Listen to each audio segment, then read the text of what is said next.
পিতৃৰ ফলাফল প্ৰথম বিভাগ আৰু মাতৃৰ ফলাফল দ্বিতীয় বিভাগ মনত প্ৰবল ইচ্ছা শক্তি থাকিলে যে অসম্ভৱকো সম্ভৱ কৰিব পাৰি তাৰেই উদাহৰণ হৈ জিলিকিছে বিশ্বনাথৰ মুছাৰফ আলম আৰু মাতৃ উলফা বেগম যি সময়ত সমগ্ৰ ৰাজ্যৰ ভিতৰতে হাইস্কুল শিক্ষান্ত পৰীক্ষাৰ ফলাফলত জৰ্ণা শইকীয়াই দ্বিতীয় স্থান লাভ কৰি সমগ্ৰ বিশ্বনাথলৈ গৌৰৱ কঢ়িয়াই আনিছে একে সময়তে বিশ্বনাথৰ আন এটা খবৰে লাভ কৰিছে ব্যাপক চৰ্চা এওঁ মুছাৰফ আলম উত্তীৰ্ণ হৈছে প্ৰথম বিভাগত ইফালে এয়া মুছাৰফৰ মাতৃ উলফা বেগম উত্তীৰ্ণ হৈছে দ্বিতীয় বিভাগত মেট্ৰিক পৰীক্ষাৰ বাবে দুয়ো একেলগে চলাইছিল প্ৰস্তুতি 6 ঘণ্টা পঢ়িছিলো দিনৰ 24 ঘণ্টাৰ ভিতৰত মই মাক সহায় কৰিছিলো আজৰি সময়ত সহায় কৰিছিলো একেখন কিতাপকে পঢ়িছিল মাতৃপুত্ৰই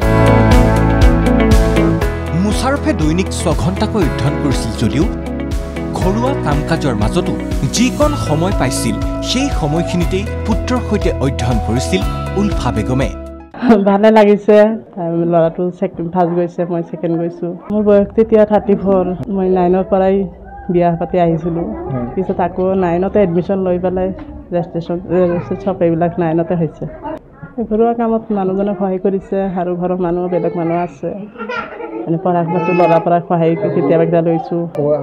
আৰু পঢ়িম 2 বছৰ আৰু পঢ়িম হাই ছেকেণ্ডেৰীটো ক্লিয়াৰ কৰিম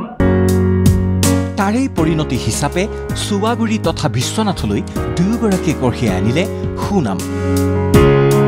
এই ব্যতিক্ৰমী খবৰে আশাৰ সঞ্চাৰ কৰিছে বহুতৰ বাবে কেমেৰাত হিৰাংকুৰ সহযোগত বিশ্বনাথৰ পৰা ভৰত দাসৰ ৰিপৰ্ট ND24